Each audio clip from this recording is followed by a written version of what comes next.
The Mercy Protocol. Status report on patient K4892. Dr. Chen. Dr. Eliza Chen glanced up from her holographic display, brushing a strand of hair from her face. The medical bay of the UES Hippocrates hummed with activity, the walls lined with specialized treatment pods containing various alien anatomies. Krillian merchant, severe plasma burns across 60% of thoracic carapace. Nanite reconstruction therapy at 78% completion. He'll be walking out of here in 3 days, Captain. Captain Nasir Rahman nodded, his dark eyes surveying the medical bay with quiet pride. The Hippocrates was humanity's crowning achievement in interstellar humanitarian aid, a vessel designed from the keel up not for war, but for healing. At nearly a kilometer in length, the ship housed 32 specialized medical wings, each dedicated to treating different species from across the Galactic Alliance. "We're approaching the Vega Corridor in 20 minutes, Rahman said. "I need you at the bridge briefing. Intelligence says there are casualties from both sides of the conflict." The Vega Corridor, a disputed region between Galactic Alliance space and the territory claimed by the Varaxian Empire. For 3 years, the two powers had waged a brutal war over resource-rich planets in the corridor. The Hippocrates was one of the few ships granted passage by both sides, its mission purely medical. "I'll be there," Chen replied, transferring patient care to her assistant. As the ship's chief medical officer, she carried the burden of thousands of lives. Each decision she made determined who lived and who died when resources grew thin. The bridge of the Hippocrates didn't resemble military vessels. Instead of weapon stations and tactical displays, it featured medical coordination systems and triage assessment algorithms. The transparent dome overhead revealed the swirling colors of FTL travel, soon to give way to normal space. "Exiting FTL in 3, 2, 1, announced Navigator Paddle, her fingers dancing across holographic controls. The starfield stabilized, revealing the Vega Corridor. In the distance, the remnants of a recent battle drifted silently, disabled ships, escape pods, and debris forming a macabre constellation against the backdrop of a blue nebula. Transmitting medical vessel identification and neutrality codes on all frequencies, Communications Officer Jackson stated, both Alliance and Varaxian protocols. Rahman nodded. "Begin cataloging distress signals. Priority to life support failures and critical injuries." Dr. Chen studied the tactical display. "I count at least 17 ships with active distress beacons. We'll need to deploy all medical shuttles and—" "Captain," Jackson interrupted, voice tense. "Varaxian warships approaching. 5. No, 7 vessels. Dreadnought class." Rahman frowned. "Rebroadcast our medical status. We're neutral under galactic convention." The bridge fell silent as they watched the Varaxian ships approach, sleek, predatory vessels with the distinctive crimson hulls that had become synonymous with terror across 3 sectors. "They're receiving our transmission but not responding," Jackson reported. "They have to see our markings," Chen said, gesturing to the ship's distinctive white hull emblazoned with the universal medical symbol. "We're clearly non-combatant." The first impact came without warning. The bridge shuddered violently, throwing crew members against consoles. Emergency lighting flashed on as the main power fluctuated. "Direct hit to Medical Bay 12, shouted the damage control officer. "Hull breach contained, but reporting casualties." "This is insanity," Rahman growled. "Broadcast again. Tell them they're firing on a medical vessel with 2,000 patients aboard." The second volley struck harder. The ship groaned under the assault, internal bulkheads sealing automatically as sections decompressed. Chen grabbed a console to steady herself. "We've lost containment in xenobiology. The Archelian plague samples. Seal it off," Rahman ordered. "Emergency protocol." The ship's AI responded immediately. "Warning. Hull integrity at 68%. Medical systems compromised in sections 12 through 17. Critical life support failing in patient wards C, D, and E." Chen felt a cold rage building as the casualty reports flooded her tablet. Doctors, nurses, patients, people under her protection dying because someone decided a hospital ship was a legitimate target. "Return fire," she said quietly. Raman turned to her, expression grim. "We have no weapons, Doctor. You know that." "No conventional weapons," Chen corrected, meeting his gaze. "But we have the Mercy Protocol." The bridge went silent. The Mercy Protocol, officially designated as Emergency Medical Deployment System Delta, had never been used in actual combat. It was theoretical, controversial, and possibly in violation of several interspecies treaties. "That's meant for planetary pandemic response," Raman said carefully, "not as a weapon." Another hit rocked the ship. A support beam collapsed nearby, narrowly missing the navigation station. "Casualties now at 43 and climbing," reported the AI dispassionately. "Patient Ward E has lost atmosphere. Emergency stasis failing." Chen's tablet showed her the faces of her medical team, now listed among the dead. Junior doctors who had joined the Hippocrates to heal, not to die in a senseless attack. "They fired on a clearly marked medical vessel," she said, voice steady despite her trembling hands. "The Mercy Protocol is now a medical necessity to protect our patients." Raman hesitated only a moment longer before nodding grimly. "Computer, Captain Raman authorization, Sierra 719. Initiate Mercy Protocol." "Please confirm, Captain," the AI responded. "Mercy Protocol requires additional authentication." "Confirmed," Raman said. "Authentication. First, do no harm." Chen stepped forward. "Computer, CMO Chen authorization, Delta 472. Confirm Mercy Protocol. Authentication. Sometimes to heal, we must cut." The ship's lighting shifted to a subdued blue. Throughout the Hippocrates, hidden systems activated, drawing power from the medical base. In the secure laboratory at the ship's core, production facilities designed to create customized medical nanites for treating thousands of species began a different production run. "Mercy Protocol initiated," announced the AI. "Deployment in 60 seconds. On the view screen, the Varaxian vessels continued their approach, weapons charging for another volley. They had no reason to fear a medical ship. Until today, they'd been right. "All personnel, prepare for Mercy deployment," Raman announced ship-wide. "This is not a drill." In her mind, Chen recited a portion of the medical oath she'd taken years ago. First, do no harm. But what happened when harm was the only way to prevent greater suffering? Deployment in 5, 4, 3, 2, 1. From the Hippocrates' ventral surface, a cloud emerged, microscopic, nearly invisible against the darkness of space. The specialized medical nanites, billions of them, programmed not to heal but to protect. "Nanite cloud deployed," reported the AI. "Dispersal pattern theta. Target acquisition in progress." On the screen, the cloud engulfed the lid Varaxian vessel. For several seconds, nothing happened. Then the ship's running lights flickered. Its engines sputtered. Weapon ports closed midway through charging. "Nanites functioning at 96% efficiency," the AI reported. "Infiltrating secondary targets." One by one, the Varaxian ships began to drift, their systems failing as the medical nanites, designed to enter biological systems and repair damage, instead entered mechanical systems and caused precisely targeted failures. "What exactly are they doing?" Raman asked quietly. Chen watched the screen, her expression unreadable. "What they're programmed to do: locate damaged systems and repair them. Except I modified their definition of damage and repair before deployment." "Meaning?" "To the nanites, Varaxian weapon systems are damaged if they're functional. The only repair is to shut them down." Another Varaxian ship lost power, drifting into the path of a third.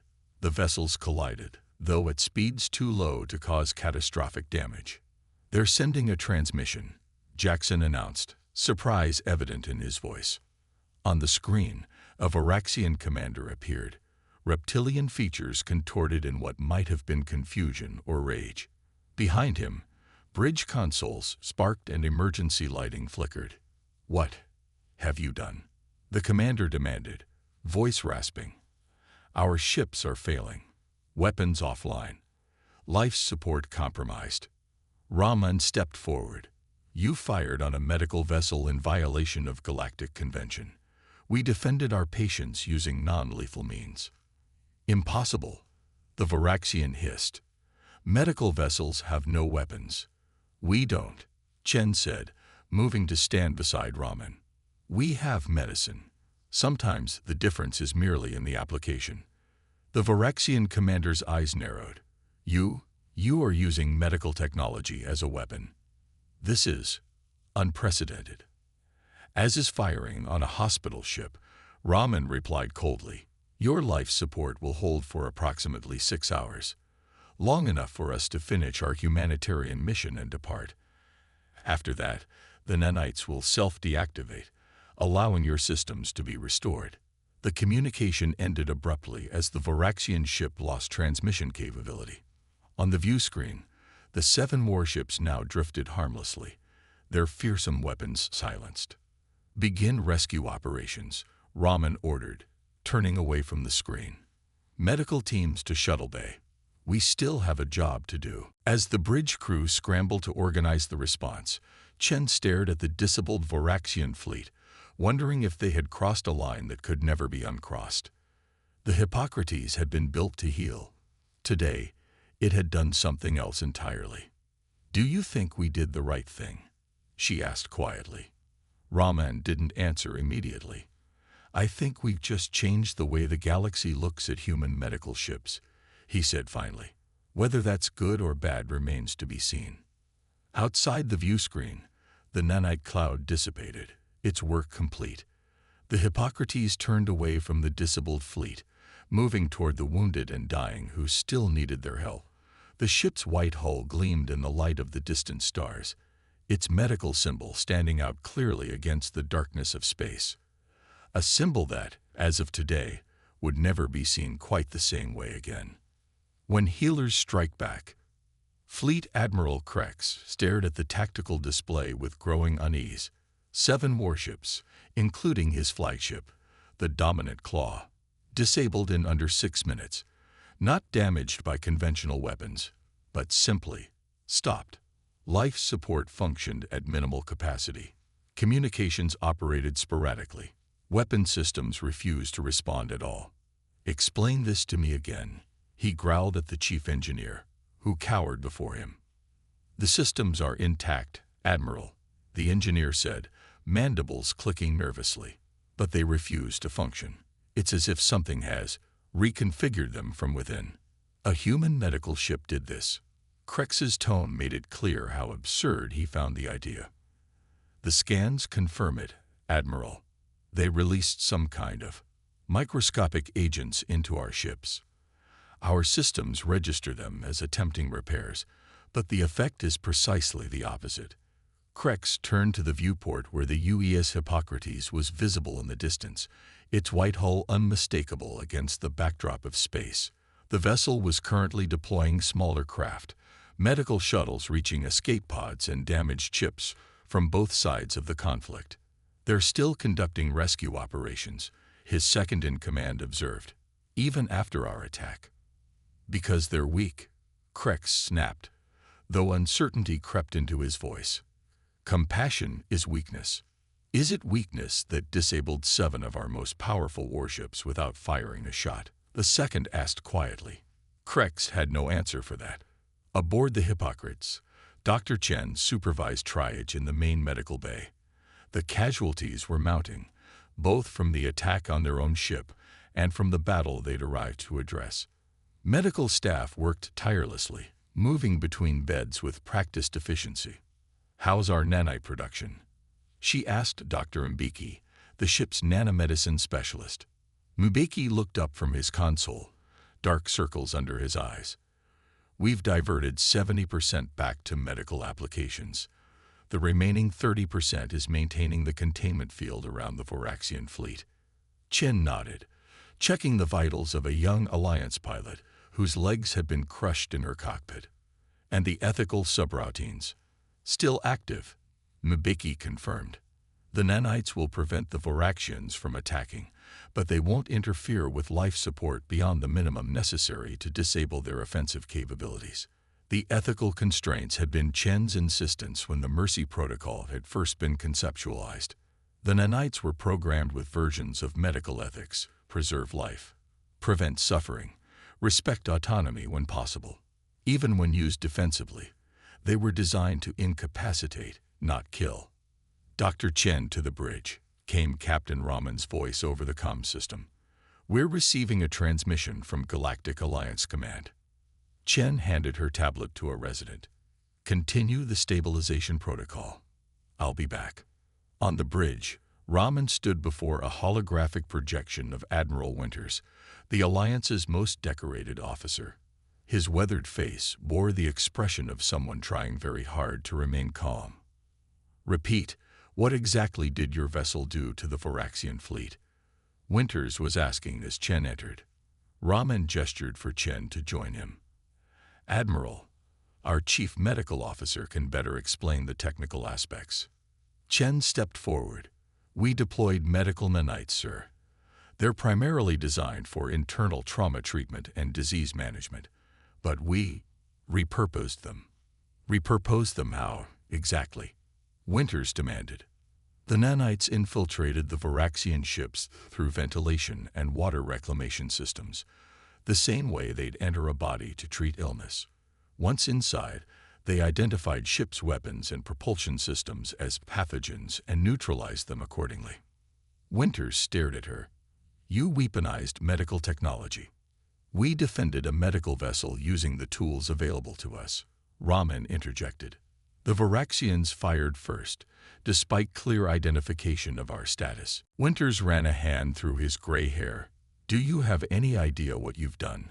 The Voraxian Empire is claiming this is a violation of the Galactic Convention on Weapons Development."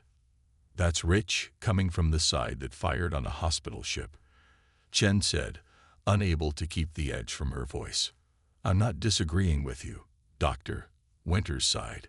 "But you've opened a Pandora's box. Every military strategist in the galaxy is now wondering what other medical technologies might be repurposed for warfare." Chen felt a chill at his words. The Hippocrates had been created to showcase humanity's commitment to healing, not to pioneer a new form of warfare. "What happens now?" Raman asked. Now we have the Voraxian Empire demanding the immediate neutralization of your, what did you call it? The Mercy Protocol, Chen supplied. "Ironic name," Winters noted dryly.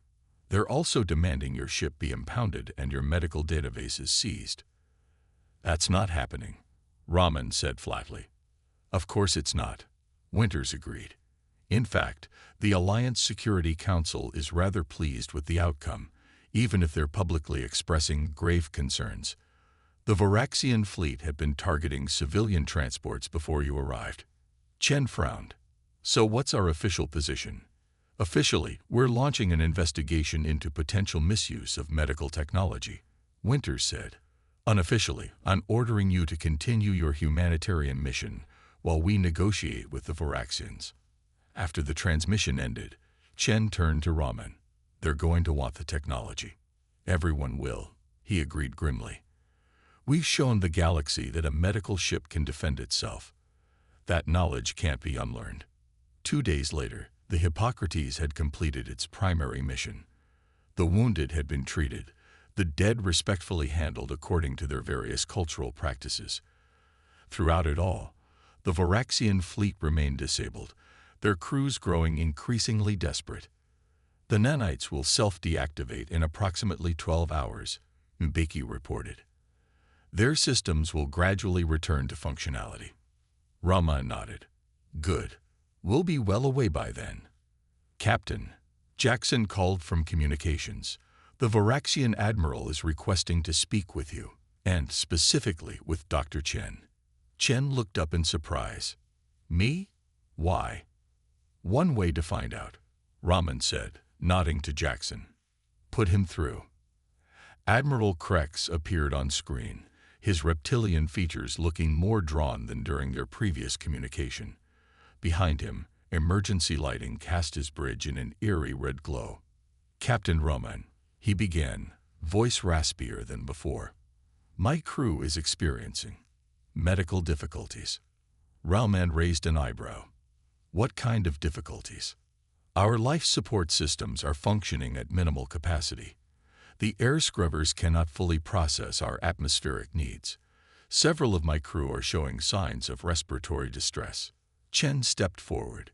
"Your nanite infection was designed to target mechanical systems, not biological ones. Any medical issues are likely secondary effects from environmental changes." "Nevertheless," Krex said, swallowing his pride visibly, "we require assistance." Chen exchanged a glance with Raman, who gave a slight nod. "We will send medical teams to assist your crew," she said. "On one condition." Krex's eyes narrowed. "You are hardly in a position to make demands. Your infection will dissipate soon." "True," Chen acknowledged. "But your crew might not last that long. Our condition is simple, a formal acknowledgement that firing on medical vessels violates interstellar law, and a commitment to respect medical neutrality in the future." The Varaxian admiral was silent for a long moment. "You understand that such a commitment from me does not bind the Empire." "We understand," Raman said, "but it's a start." After another moment of consideration, Krex nodded. "Very well. Send your medical teams. I will provide the acknowledgement." After the transmission ended, Chen turned to Raman. "You realize they'll study every scan of our medical personnel, trying to understand the technology." "Let them," Raman replied. "The principles aren't secret, but the ethical constraints, the precise programming, that's what matters. And that they can't steal by scanning." 3 hours later, Chen led a medical team aboard the Dominant Claw. Varaxian soldiers lined the corridors, watching with a mixture of suspicion and desperate hope as the human doctors moved efficiently through the ship, treating the affected crew. In the ship's medical bay, Chen found herself working alongside the Varaxian chief medical officer, a female named Cethix whose scales bore the distinctive patterns of clan nobility. "Your nanite technology is impressive," Cethix commented as they treated a young engineer with advanced hypoxia. "We have nothing comparable." "Your nanite technology is impressive," Cethix commented as they treated a young engineer with advanced hypoxia. "We have nothing comparable." "It took us decades to perfect," Chen replied, administering a treatment to help the Varaxians' specialized lung tissue recover. "And most of that work was on the ethical constraints, not the technical capabilities." Cethix tilted her head. "Ethical constraints. The nanites could have disabled your life support entirely. They could have targeted your crew directly. They didn't, because they're programmed not to cause unnecessary harm. Yet they caused harm to our ships. Minimum necessary force to prevent greater harm," Chen said. "The first principle of emergency medicine." Cethix was quiet for a moment. "Among my people, healers are considered peripheral to warfare. Necessary, but not worthy of the same respect as warriors." "And now?" Chen asked.